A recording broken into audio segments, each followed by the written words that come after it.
Alhamdulillah pagi ini kita dapat bersama lagi hadis 732. Ini bab ke-83. Sebelum ini kita telah bincangkan bab 82 dengan panjang lebar lah. Daripada sini bab ini bermula. Lepas ni 2-3 bab selepas ni lebih kurang berkenaan dengan perkara yang sama.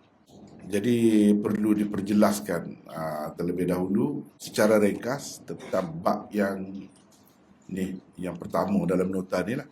Sebab ada kaitan dan dia bab-bab selepas ni bermula dengan bab ni lah, bab ke-82. Bab ke-82 kewajiban bertakbir ketika memulai solat. Kewajipan bertakbir maksudnya takbiratul ihram. Mula-mula nak solat tu kita Allahu Akbar. Itu takbiratul ihram, kewajiban bertakbir ketika memulai solat. Ketika memulakan solat. Dia start situ.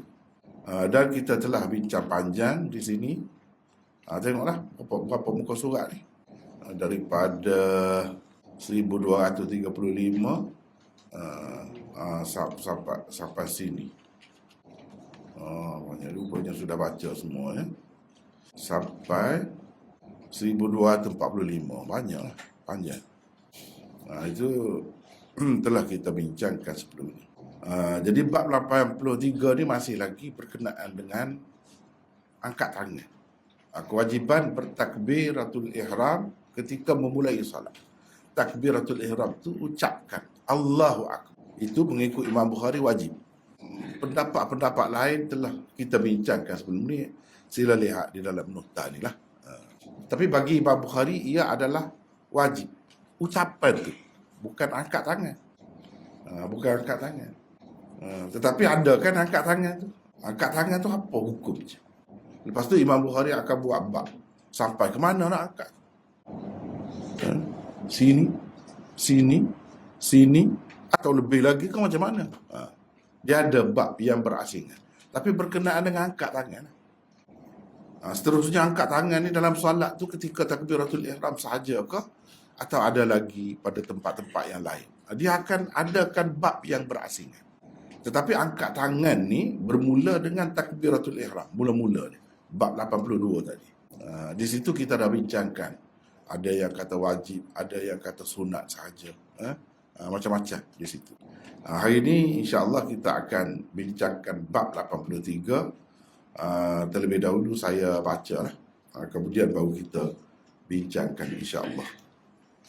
Bab raf'il yadain fi takbiratil ula ma'al iftitah sawa'an. Bab 83 mengangkat kedua belah tangan pada takbir pertama. Takbir pertama itu maksudnya takbiratul ihram. Bersamaan dengan memulakan salat. Bersamaan dengan permulaan salat. Jadi angkat tangan tu bila? Sekali. Dengan kita memulakan salat. Dengan apa? Dengan ucapkan Allahu Akbar. Jadi sekali. Allahu Akbar. Sekali, serentak. Nanti kita akan bincangkan dengan lebih detail lagi. Atau angkat tangan dahulu. Allahu Akbar. Atau Allahu Akbar. Allahu Akbar dulu. Macam mana? Bagi Imam Bukhari, mana yang terbaik? Sebab kita tengok orang angkat tangan ni kan macam-macam kan? Jadi, di mana puncanya, asasnya? Kalau kita perhatikan, dia ada di dalam hadis-hadis. Ada di dalam hadis-hadis. Kita ada nota di sini, 1605 ya. 1605. Maksudnya ialah mengangkat kedua belah tangan ketika bertakbiratul ihram itu adalah serentak atau bersama-sama dengan permulaan ucapan takbiratul ihram itu sendiri. Jadi masa mana nak angkat tangan itu ketika mula-mula lah. Ketika mula-mula mengucapkan takbiratul ihram. Ketika mula-mula. Jangan dahulu, jangan kemudian. Serentak. Cuba tengok sini. Allahu Akbar. Gitu.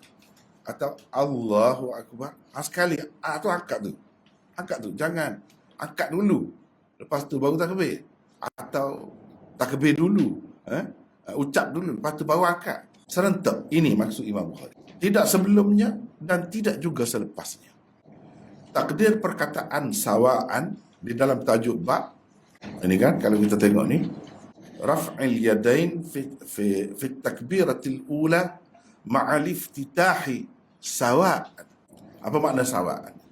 Jadi angkat kedua belah tangan ketika takbir yang pertama tu, maksudnya takbiratul ihram bersama, serentak dengan permulaan ucapan takbir itu. Sawa'an, sama-sama. Maknanya serentak. Jadi takdir sawa'an. Sawa'an itu apa maknanya? Kalau kita tengok di dalam syarah Sahih Bukhari ini, maksudnya ay hala kauni raf'il yadain ma'al iftitah mutasawiyain. Itu maksud. Kalau dalam bahasa Arab gitulah. Maksudnya dalam keadaan mengangkat kedua belah tangan itu di samping atau serentak dengan memulakan solat sama-sama. Gitu. Itu maksudnya. Kalau dalam bahasa Arab. Kata Syah Waliullah. Berhubung dengan tajuk bab ni, ada kata-kata Syah Waliullah. Seperti biasalah, kita maklum dah, saya dah tunjuk dah sebelum ni berapa kali dah. Kalau Syah Waliullah tu dia ada kitabnya Al-Abwa' wa Tarajim. Itulah, di situlah orang ambil di situ. Maksud Imam Bukhari mengadakan tajuk bab ini ialah untuk menyatakan mengangkat kedua belah tangan ketika bertakbiratul ihram itu adalah serentak dan bersama-sama dengan permulaan mengucapkan takbiratul ihram.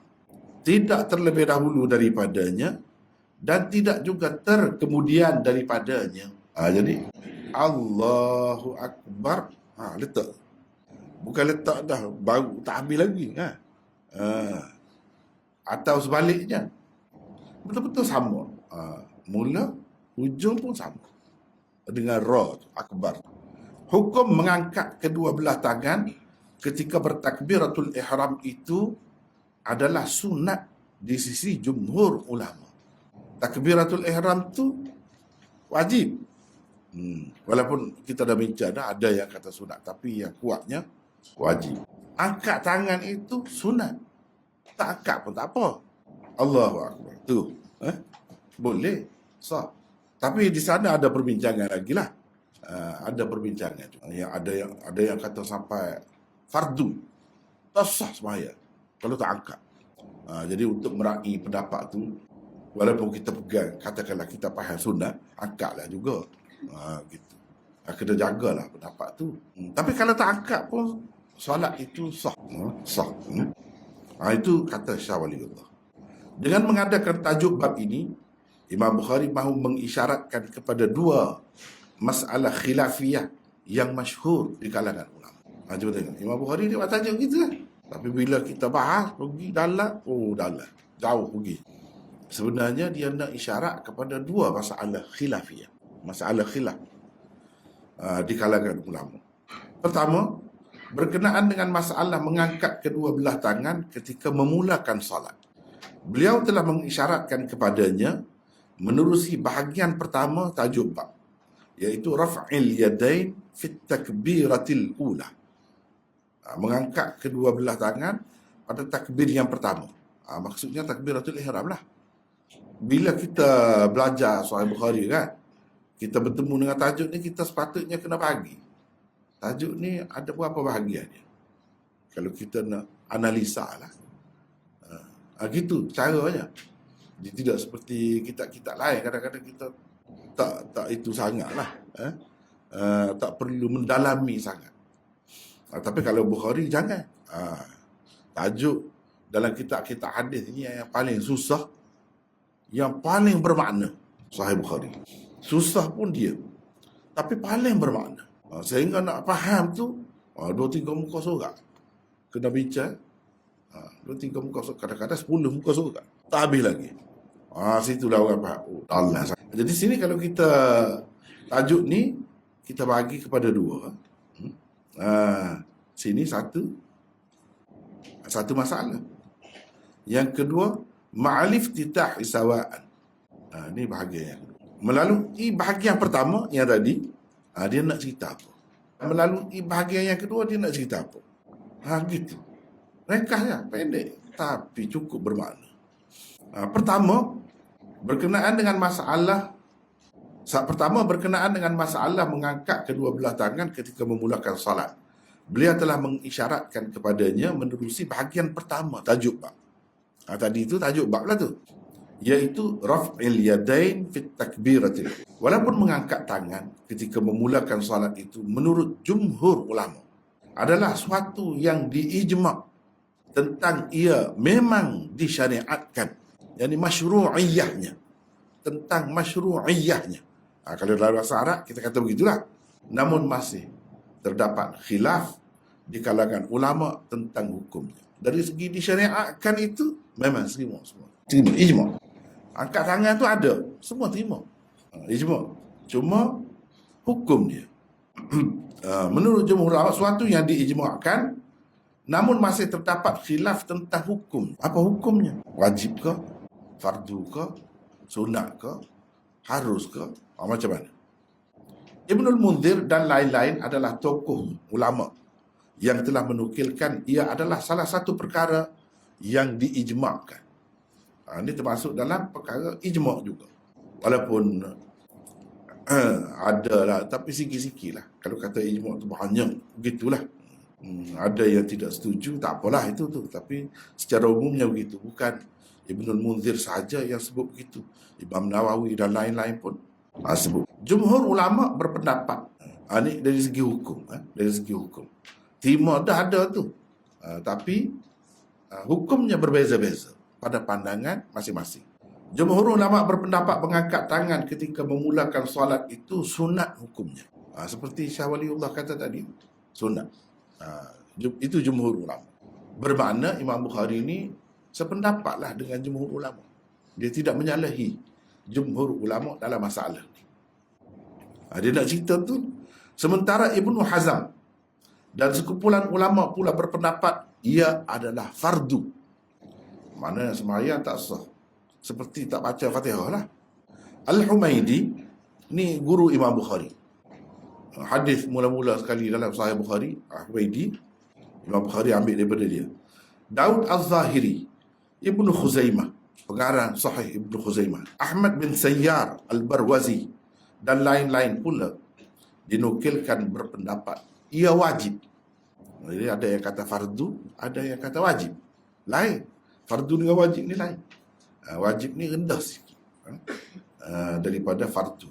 Fardu tu yang menepati rukun, menepati sama dengan rukun lah. Kalau wajib ni tidak sampai ke peringkat tu. Kata Ibnu Abdul Bar, semua orang yang dinukilkan berpendapat wajib itu tidak mengatakan sembahyang tidak sah tanpanya. Mana-mana yang kata wajib tu, kalau kita tidak buatlah begitu, sah. Tidaklah sampai kata tak sah. Tapi yang kata fardu tu memang tak sah. Memang tak sah. Walaupun jumhur ulama mengatakan sunat. Sunat. Maknanya kalau buat boleh pahala, kalau tak buat tak berdosa. Gitulah sunat tu. Boleh pahala. Dapat sunnah. Sunnah Nabi-nya begitulah. Angkat tangan. Kecuali apa yang diriwayatkan daripada Al-Auza'i dan Humaidi. Mana mereka berdua ni kata sahabat tak sah sembahyang.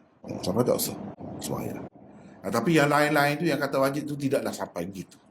Dan itu adalah pendapat yang ganjil dan salah.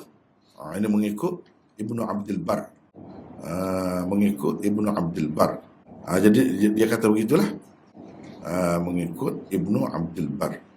Jadi yang berpendapat kata sampai tak sah sembahyang tu, itu pendapat yang ganjil dan salah kira-kiranya. Cuma kalau sah, jadi apa makna wajibnya? Berdosa lah kalau tak buat. Berdosa, tapi sembahyang sah. Lain, sembahyang ni kadang-kadang ada yang berdosa kalau kita buat, atau kita tak buat, tapi sembahyang sah. Seperti sembahyang pakai kain curi lah. Sembahyang sah, tapi berdosa. Gitu. Berdosa. Sama juga ni pun macam tu. Tapi tidaklah sampai solat itu tidak sah. Tapi bagi orang yang mengatakan fardu, ia memang tak sah. Memang tak sah langsung. Ada juga yang berpendapat ia elok sahaja, mustahab. Comel kalau buat comel, cantik. Itulah pendapat ramai ulama Malikiyah. Ulama-ulama yang mengikut mazhab Malik, tokoh-tokoh dalam mazhab Malik, kata begitulah. Mustahab. Mustahab ni rendah lagi daripada sunat. Sunat tu lebih tinggi lagi kedudukannya. Sebagaimana disebutkan oleh Al-Baji. Al-Baji ni salah seorang pensyarah kepada Muwatta Imam Malik. Namanya Al-Muntaqa. Al-Baji. Al-Lakhmi bahkan menukil bahawa itu adalah salah satu pendapat Malik sendiri. Pendapat Imam Malik sendiri adalah mustahab. Angkat tangan itu. Bukan takbir. Takbir lain. Ucap tu, takbir tu. Itu yang kita bincang sebelum ni. Takbiratul ihram tu. Itu bagi Imam Bukhari, dia kata wajib. Dan kebanyakan ulama mengatakan. Jadi ini kata Al-Lakhmi. Ini tokoh-tokoh dalam mazhab Malik. Begitulah. Kalau kita belajar hadis ni kan. Dalam syarah dia tu kita akan bertemu dengan ulama berbagai-bagai aliran. Kita bukan belajar fiqh Syafi'i ni. Kita belajar seorang tokoh yang kitabnya menjadi rujukan semua pihak. Imam Bukhari. Orang mazhab Malik pun ada syarah kitab dia. Bukhari ni. Iaitu Ibnu Battal. Syarah Ibnu. Itu orang Maliki. Orang Syafi'i pun ada syarah kitab dia. Hafiz Ibnu Hajar. Itu Syafi'i. Hafiz Ibnu Hajar.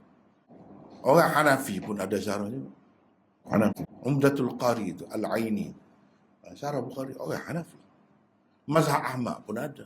Bahkan terkemudianlah kita kata Syekh Utsaimin di Arab Saudi, ni tokoh Arab Saudi, dia pun ada syarah. Jadi macam-macam ada. Orang yang tak ada mazhab. Nawab Siddiq Hasan Khan, dia pun ada tulis. Jadi semua jadi rujukan semua Bukhari. Dengan sebab itu apabila bincang ni semua bincang. Jadi kita boleh ambil pendapat tu, pendapat ni. Semua ni ulama kita. Jangan ingat Syafi'i saja ulama kita. Silap tu.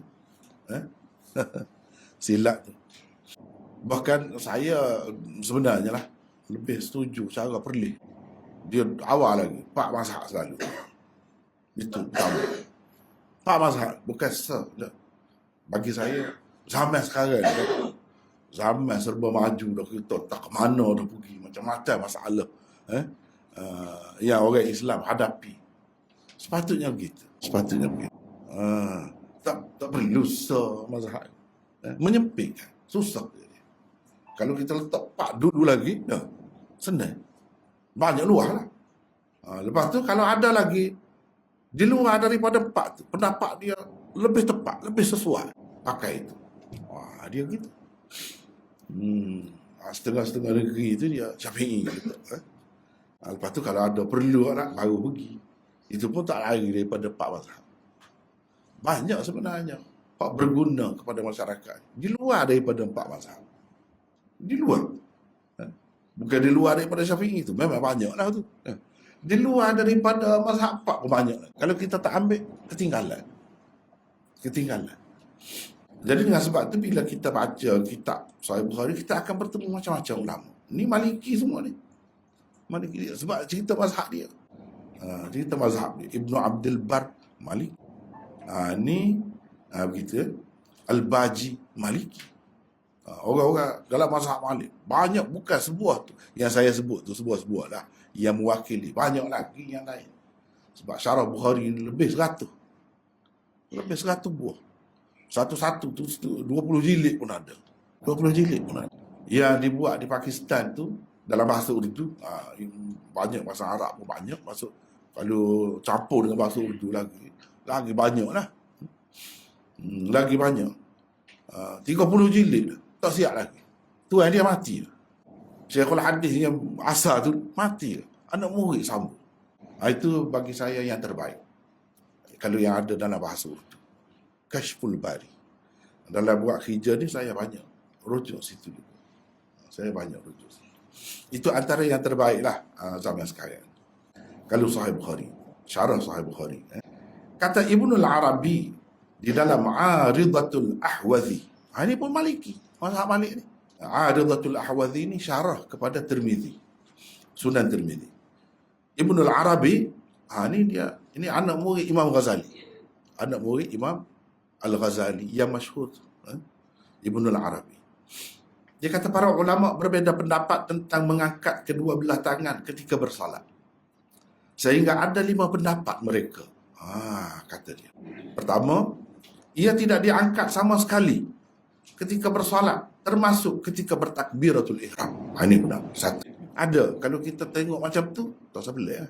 Kita belajar dah. Kita belajar dah. Kalau tak belajar, mungkin kita nampak pelik. Terutamanya kalau kita pergi tempat orang ramai kan. Pergi ke Mekah, Madinah tu. Musim haji tu jumpa macam-macam lah. Tak usahlah. Orang kita kata gaduh nak kata orang jahil. Tempat suci tu. Biar bersih hati. Jangan duk gaduh dah. Jangan duk gaduh. Ini masalah sesak mana pula. Jangan kita. Kita pergi dengan niat molek tu. Hati tu jangan mari benda-benda macam tu. Letak. Takut aku tak tahu. Gitu. Aku yang jahil. Tanya-tanya kat dulu. Jangan gaduh nak kata. Tempat-tempat begitu. Sebab ni kalau kita mengaji luas sikit, jumpa. Yang kedua, ia hanya diangkat ketika bertakbiratul ihram sahaja. Inilah pendapat Malik yang masyhur daripada riwayat-riwayat anak buahnya dari kalangan orang-orang Basrah. Kalau anak buah dia Basrah, umumnya boleh katakan mereka nukilkan pendapat Malik, tak ada. Seperti Imam Abu Hanifah juga, hanya sekali saja angkat tangan ini dalam solat. Allahu Akbar, mula-mula. Itu saja. Lepas tu nak rokok, kau bangun daripada rokok, ke mana-mana tak ada. Ini pendapat yang kedua. Yang ketiga, ia diangkat ketika takbiratul ihram dan ketika hendak rukuk. Saja. Takbiratul ihram ketika hendak rukuk. 2. Yang keempat, ia diangkat ketika takbiratul ihram ketika hendak rukuk dan juga ketika bangun. Yang ini mengangkat kepala dari rukuk. Jadi 3 ada. Takbiratul ihram ketika hendak rukuk, ketika daripada rukuk tu nak iktidal.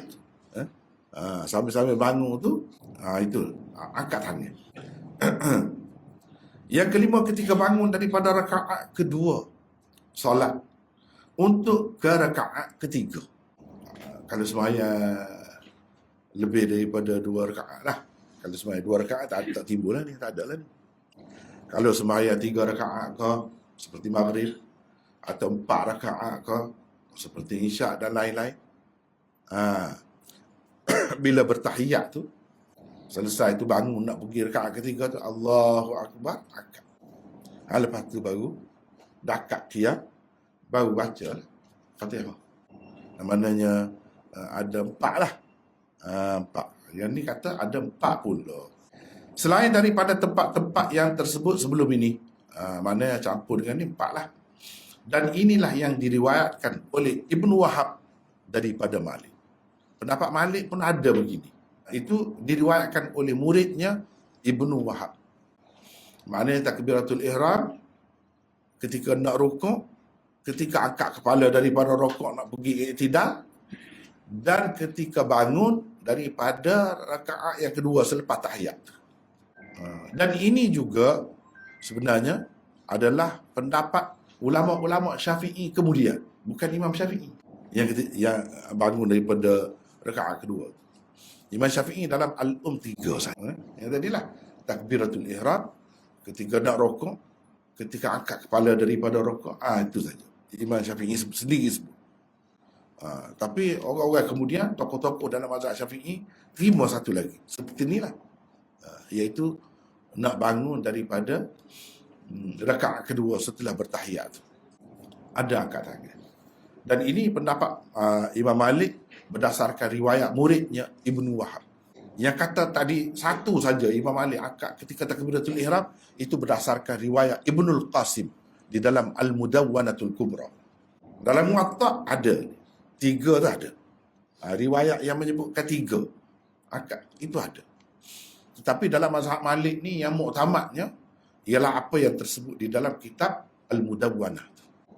Yang tersebut di dalam kitab Al-Mudawwanah. Sebab itu umumnya orang mazhab Malik angkat sekali. Sebab dia pakai Ibnul Qasim tu.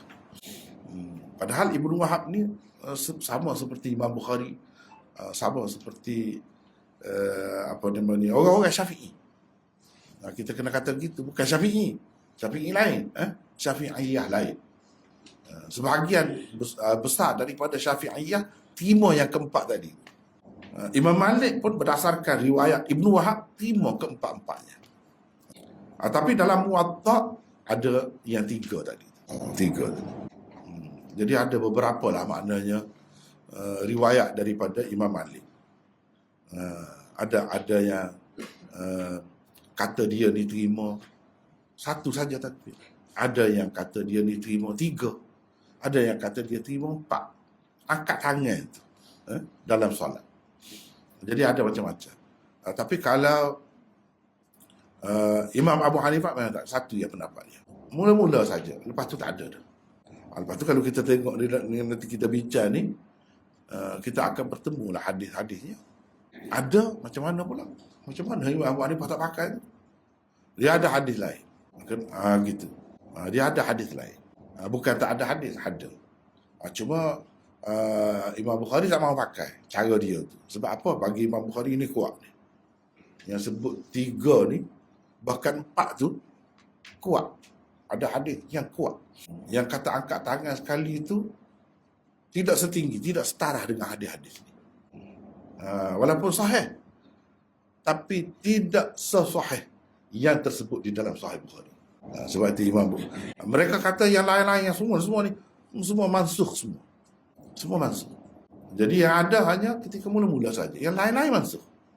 Sebab kalau nak pakai, nak kira angkat tangan ni, bukan yang Ibn al-Arabi sebut 5 saja sebenarnya. Ni yang dia sebut ni dalam ahli sunnah. Kalau pergi keluar lagi, Syiah setiap kali tunduk, setiap kali bangun, semua ada. Semua angkat tangan. Faham nak pakai kau? Lepas tu sahih juga. Kalau sahih, kamu tak mahu pakai, kenapa? Dia tanya. Jawabnya, orang-orang yang terima angkat tangan pada beberapa tempat tadi, dia kata yang selain daripada yang tersebut itu, kalau ada pun dan sahih pun mansukh. Mereka kata, Imam Abu Hanifah kata, kenapa yang tu saja mansukhnya? Mansukh semua. Tinggal satu. Mula-mula. Dia kata. Kalau itu, kamu tak boleh kata apa kepada orang yang kata begitu. Kamu pun sepatutnya jangan kata apalah kepada kami. Kami kata mansukh juga. Dia kata, mereka kata begitulah. Jadi Imam Abu Hanifah jelas satu saja. Allahu Akbar mula-mula. Lepas tu tak angkat. Dia ada beberapa hadis pegangan nanti kita akan bincangkan akan datang. Nanti kita akan bincangkan akan datang. Banyak ni pun. Jadi begitulah. Melalui bahagian pertama tajuk bab ini, bahagian pertama tajuk bab tu kita bagi 2. Bahagian pertama, bahagian kedua. Bahagian pertama tajuk bab ini Imam Bukhari secara isyarat mahu menyokong pendapat jumhur ulama dan menolak pendapat-pendapat yang lain. Itu maksud. Jadi pendapat jumhur ulama apa? Sunat. Sunat. Bab raf'il yadain fi takbiratil ula. Dia sebut ini. Angkat kedua tangan pada takbir yang pertama. Itu mengikut jumhur ulama sunat. Imam Bukhari pun kata begitu. Dan memang ada. Yang paling kuat sekali angkat tangan ni dalam banyak-banyak takbiratul ihram. Takbiratul ihram pun tidak wajib. Usahakan yang lain-lain. Angkat tangan tu bukan takbiratul ihram tu sendiri. Jadi angkat tangan tu yang paling kuat, paling tinggi kedudukannya ketika takbiratul ihram. Itu pun sunat mengikut jumhur ulama. Ucapan tu sendiri lain. Ucapan tu lain. Ucapan tu kita dah bincangkan sebelum ni. Dan menolak pendapat-pendapat yang lain. Kedua, ni ada 2 masalah kan? Masalah khilafiyah ni. Khilaf di kalangan ulama. Tapi Imam Bukhari tak sebut. Dia pilih yang mana? Dia tak sebut kan tadi. Bab takbiratul ihram ketika takbir, bab mengangkat kedua tangan ketika takbir pertama. Takbir pertama tu maksudnya takbiratul ihram lah. Dia tak sebut hukumnya. Dia tak sebut. Cuba dia sebut ketika mana? Betul-betul ketika mula-mula angkat tangan. Serentak lah. Dia tak sebut juga. Apa hukumnya? Dia tak sebut. Kenapa? Itu kaedah lah. Kalau orang yang ingat usul tajuk bab yang dibuat oleh Imam Bukhari, dia faham lah. Maksudnya Imam Bukhari nak meraih pendapat-pendapat yang lain. Memang ada dalil belaka tu. Orang yang kata macam lain pun, dia ada hujah dia. Dan masing-masing hujah tu kuat juga. Dengan sebab itu Imam Bukhari tak kata apa. Cuma dia kata ada di situ. Takbir, angkat kedua tangan itu pada ketika tu. Sekadar tu. Kedua, berkenaan dengan masalah mengangkat kedua belah tangan ketika bertakbiratul ihram itu, adakah ia ketika mula-mula diucapkan takbiratul ihram atau sebelumnya sedikit atau selepasnya sedikit? Itu masalah kedua. Sebab ada macam-macam tu orang buat. Dan riwayat pun ada macam-macam. Riwayat pun ada macam-macam. Itu bahagian kedua tajuk bab. Ma'alif titahi sawa'an. Itu bahagian kedua. Bagi Imam Bukhari, serentak. Ketika mula-mula tu, mengucapkan takbir. Masa itulah angkat tangan. Serentak. Dan berhenti pun serentak. Dengan ra ucapan akbar tu, tangan pun letak. Gitu. Itu bagi Imam Bukhari. Bukan dahulu sedikit ataupun kemudian sedikit. Itu bukan pilihan dia lah. Walaupun ada pendapat itu.